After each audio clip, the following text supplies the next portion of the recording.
everyone. Wow. You're right, I can actually see you this year. This is really nice. That's good for the 10th annual Day of Hope and Leadership. And I'm telling you, I'm so glad you're here. And you might think that the reason that I'm glad you're here is because you're going to learn some great things today, that it's really going to make a profoundly positive impact in your life and in your families, in your businesses, in the community, and in the world. And you're right, I am glad that you're here for that reason. But I have to confess, there is another reason that I'm glad you're here today, and it's sort of a strange reason. I have a personal problem that I need your help with. And after being on the Day of Hope and Leadership team for 10 years, a whole decade, I'm finally able to admit publicly that I have this problem. And here it is.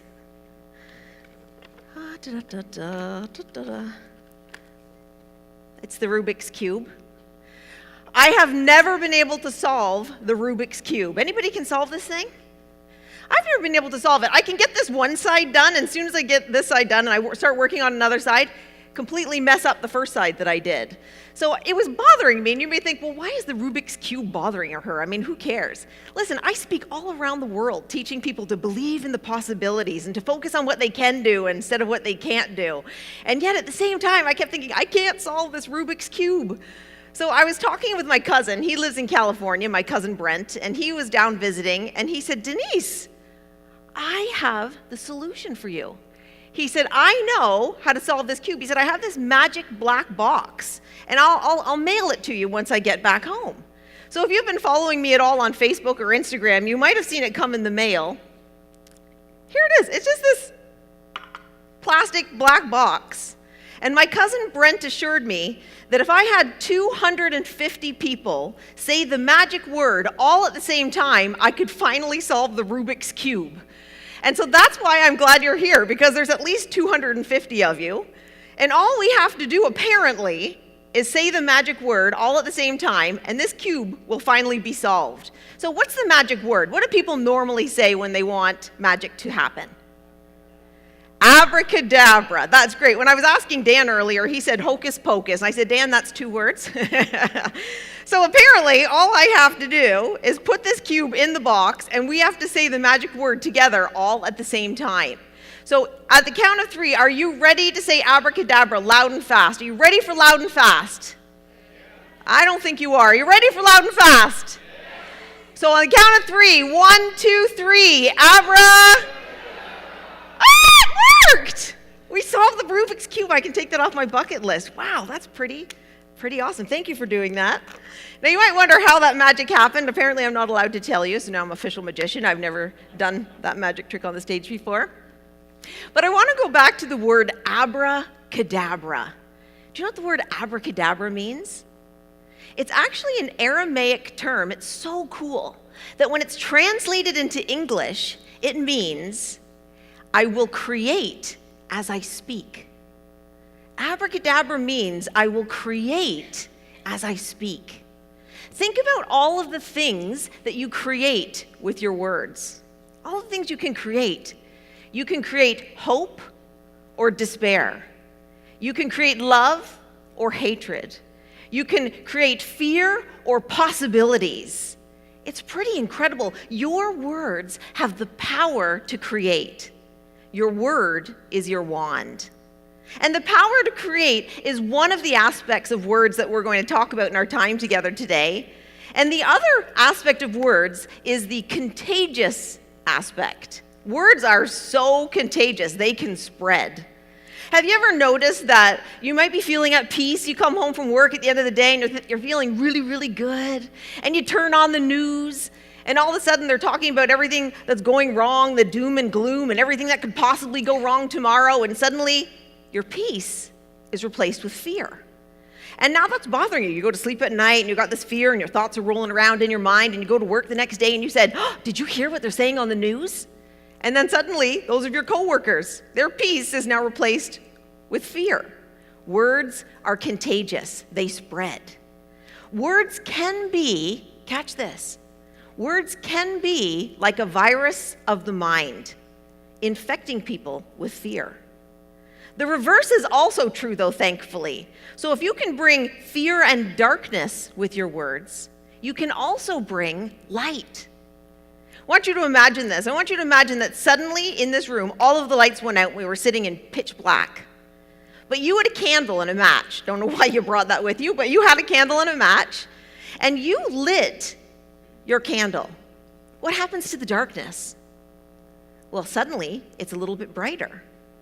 Now imagine the person beside you on the left and the person beside you on the right. For some strange reason, they decided to bring a candle today.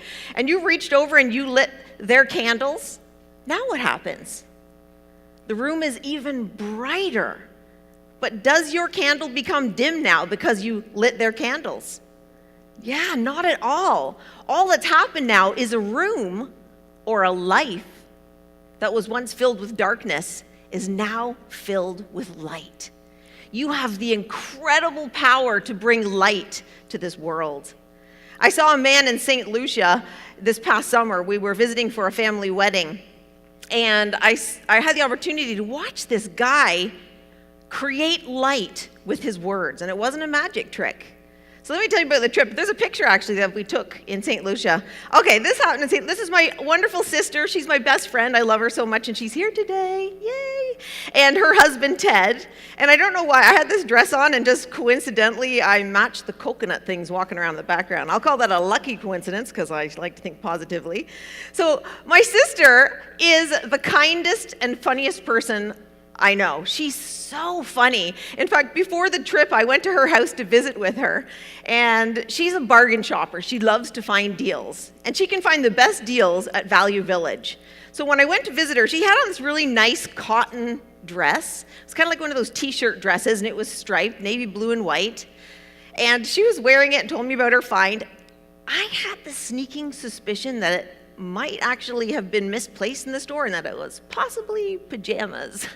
So my sister and I have a very close relationship, and I know that she would want me to tell her what I was thinking. So I said, are you sure those aren't pajamas? And she said, nope, and I just wore them to Erin's graduation. So that's her daughter who just graduated. Erin's her daughter who graduated from high school. She's got the best sense of humor. So one night we're in St. Lucia, and I got all dolled up for dinner to meet up with Dee Dee and Ted. And I like getting dressed up for dinner, so I curled my hair and I put on this black dress that I bought specifically for the trip. It was sort of an off-the-shoulder number. And I put on actually these black high heels that I'm wearing today.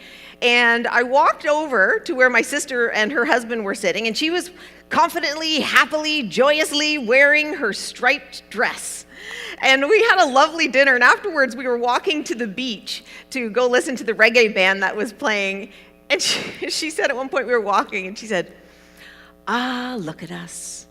You are dressed like a goddess, and I'm dressed like someone who may or may not be wearing pajamas. She is hilarious. So one night on this vacation, there was one evening where the resort photographer was taking pictures of the guests as they entered this area to have dinner. And so my sister had said at that time, she said, oh man, I forgot to tell you that my sister went blind in one eye about 9 years ago.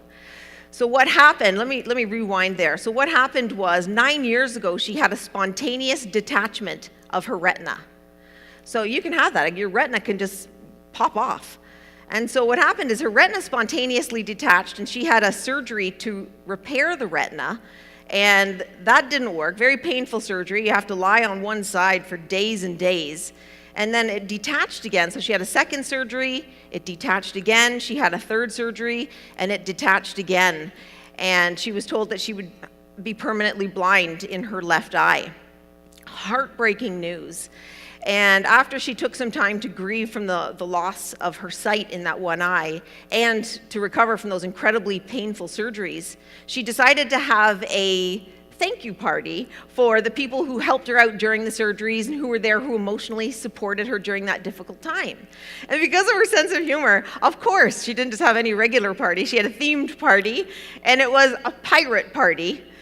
Everyone had to dress wearing a pirate outfit with a patch over one eye. And because of her sense of humor on the invitations, she actually wrote, "It's all fun and games until someone loses an eye."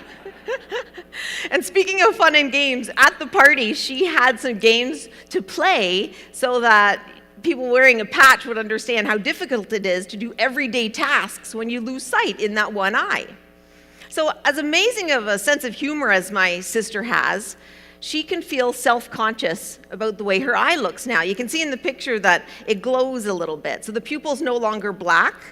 And so sometimes she feels upset with the way her eye looks. And so again, going back to St. Lucia, this one night where we were coming in for dinner, as I was saying, there was a photographer who was taking pictures. And she said, "Oh, if I'd have known that there was going to be a photographer capturing this very special moment, I would have worn my contact lens." So recently she had a contact lens made that she can wear that looks like her eye did before she went blind, but it's incredibly painful after about an hour. She can't wear it for more than an hour. It's not just irritating, it hurts her eye. So she doesn't wear it very often. And anyway, the photographer took the picture. Her and her husband had dinner. I met up with them afterwards, and the very next day, the three of us were sitting together again, and that photographer came over to the table, and he leaned in and said to my sister, "Oh, here's the picture." And he said, "I just want you to know that I match the color of your eyes." And as he walked away, my sister looked at the picture. She was so happy, and she said, "Oh, look, he fixed my eyes." And at that point, the photographer had already walked a few distance away, but he was still in earshot. He stopped in his tracks. He turned around and walked back to the table. He put his hand on her shoulder, and he said, "I just want to be clear." He said, "I didn't fix your eye. There isn't anything wrong with your eye." He said, "I just matched the color." She became so happy, her eyes filled up with tears, and it was very healing for her beautiful heart. I mean, what a huge act of kindness. And it didn't take much time at all. Didn't take much time at all. One of my favorite quotes says, "The world is full of good people. If you can't find one, be one." And that photographer certainly was one. And what did he create with his words? He created, remember I talked about the two aspects of words, the power to create. He created a renewed perspective for my sister. She was able to hear those words, "There isn't anything wrong with your eye," and see herself differently. He created a healing in her heart. And as for the contagious aspect of words, if you were at all touched, moved, or inspired by that story, you've been infected, my friend.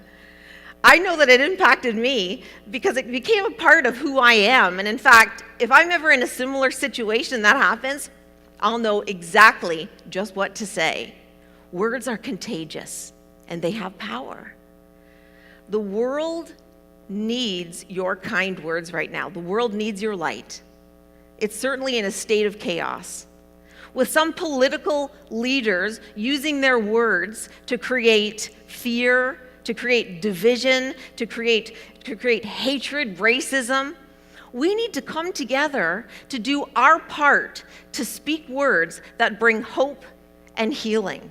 We need to do our part to make the decision, it's a decision, to speak words that create hope, healing, dignity, unity, and respect for all mankind. Don't wait until you think that someone needs the words that you have to say, because you never know who needs your words. If you met my sister, you would never know that she needed to hear your kind words, because she would be too busy making you feel good about yourself. And you'd think, "Oh, she must be fine." It's oftentimes I found the person with the biggest smile on their faces that needs your kind words the most. And I say this from personal experience. When I was a kid, if you saw me, my mom said I was born with a smile on my face. I was always smiling, and I was always trying to make other people laugh and give them joy. And on the inside, I was hurting. Those early years in my life were so difficult, I'm telling you. So with my home life, I was growing up with an alcoholic father who was very cruel at times with his words. I remember growing up, my mom was sad a lot. We would drive around we had a Volkswagen Beetle. It was a red Volkswagen Beetle. And my mom was sad. She couldn't help it. She would cry. And I knew that my words had the power to bring a smile to her face. So I was always trying to cheer her up and make her laugh, and I was pretty good at it too. And this is a pretty big responsibility to take on when you're a kid, though. I knew it was my role. And then, so that was my home life, and my school life, oh my gosh, that was even worse. Because at school, I was getting teased and bullied by the other kids, and in fact, some of the teachers used to even call me names back then. It was unthinkable now. And so I remember this one day, and it was so hard because at least at home, I had the safety of my room. I had a room, and I could go there, and I was safe, and I had my toys and my thoughts and my imagination. But at school, I was totally exposed. So one day I was at school, and I was in grade 4. And I went to Conant Public School, and I was playing the hopscotch game that was sprayed on the cement right outside of the school. And I was minding my own business, playing by myself, and 2 of the girls that went to the school, they came over and started threatening me, bullying me, and they said, "Denise, we're going to beat you up. We're going to beat you up after school, and if you tell anybody, we'll kill you." And then they started doing this motion with their fists. I walked off full of fear, crying, and then the bell rang, and I was so thankful. This was the only year of my elementary life that I was glad when the bell rang because I loved my teacher. She was Mrs. Henderson. And Mrs. Henderson was so nice, and I felt safe when I was with her. And so I was in the class, and then the bell rang to let the school out. And as the kids were leaving, Mrs. Henderson called me back and said, "Denise, can you come here for a minute?" So I stayed back, and she said, "I saw you crying on the schoolyard earlier today. Can you tell me what's going on?" And I said, "No, I can't. I mean, they were going to beat me up. Death is worse. If I told her, they were going to kill me." And so she said to me, I'll never forget, she said to me, "You don't have to tell me what's going on, but if you ever want to talk to me, you can, and you can trust me." And as soon as she said that, I believed her. I knew I could trust her.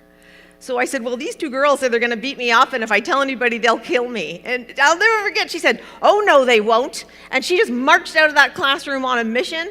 I have no idea what she did, what she said, who she said it to, but those 2 girls never bothered me again. And then after that, Mrs. Henderson used her words to continue to feed into my life. And so afterwards, she would say things like, "Denise, you know what? You're so good at crafts." She said, "Why don't you think of the craft that we can do for the class each week?" I remember as a little girl thinking, "Oh, what? If Mrs. Henderson says I'm good at crafts, then I must really be good at crafts." And so I would plan out these weekly crafts. And then she said, "Denise, instead of waiting on the playground for the bell to ring, why don't you come in early every day?" She said, "You're really good at cleaning and organizing and helping me out." She said, "Would you just wash the blackboard and take the chairs off the tables?" I didn't know what she was doing. She was keeping me safe and protected. And meanwhile, in my brain, I just thought, oh, if Mrs. Henderson says I'm good at cleaning and organizing, then I'm good at cleaning and organizing. So what was she creating for me with her words? With all that love and kindness, Mrs. Henderson for me created a new possibility for my life in those very formative years. She created the possibility that I was more than just the names the kids were calling me at school. I was creative. I was good at organizing. She created the possibility that I was more than just the names my dad would be calling me at home. I was valued. I was worthy. I was important. Mrs. Henderson gave me a new possibility for my whole life, and I believed her. And as for the contagious aspect of words, what did that do? It became such a part of me that I now use my life to give new possibilities to other people.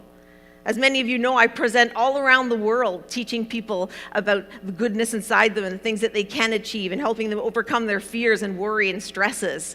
And also, I've written some books. People have written to me because of the words that I wrote in books, that they said that they didn't commit suicide, or they've stopped being such an angry person, or that they were able to reconnect from the grief of losing a loved one because of the words that became a part of me because of Mrs. Henderson's belief in me.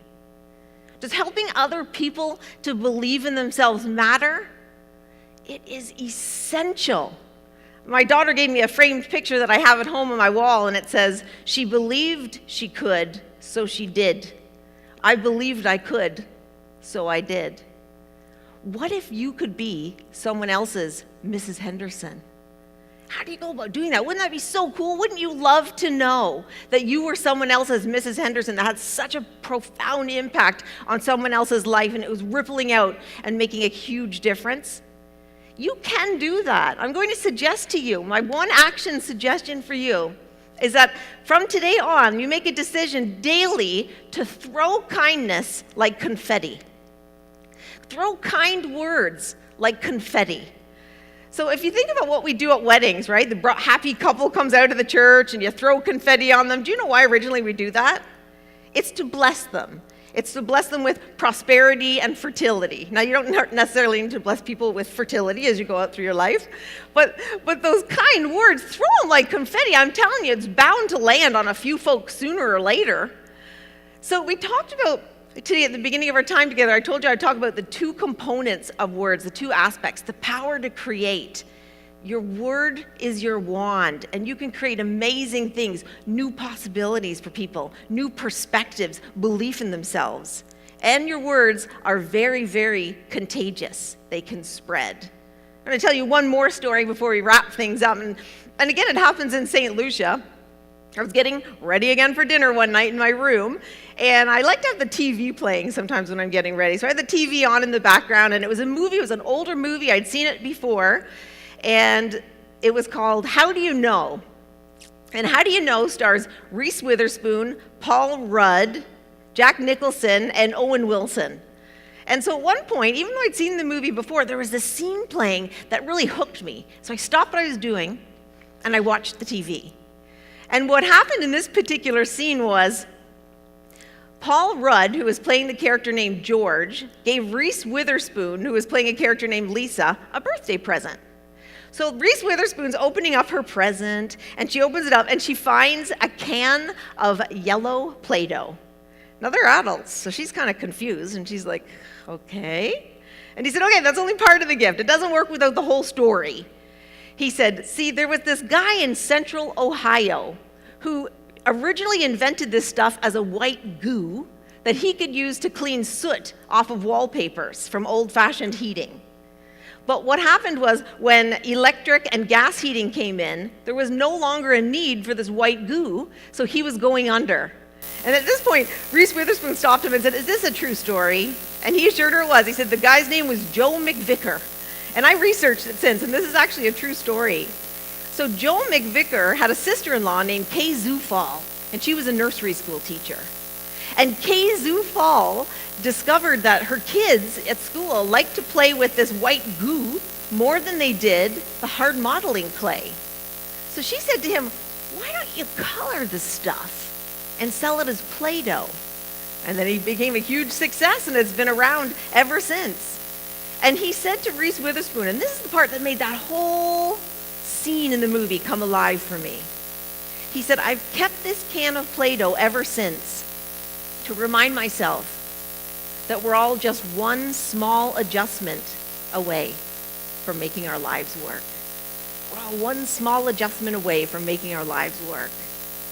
What if that one small adjustment from making the life work of your coworker, of the person standing beside you in the grocery store line, sitting beside you on the bus, sitting beside you at this table right now at the Day of Hope and Leadership? What if that one small adjustment away could be found in the very thing that you have to say, the very words that you have to speak? Throw kindness like confetti. You never know where it's going to land and the difference it's going to make. Your words have incredible power. Your words are contagious. We need to come together to do our part to bring hope and healing to this world. We need to do our part to come together to create a world of hope, healing, unity, dignity, and respect for all humankind. And that power is in your words, just like abracadabra. Thank you. Thank you.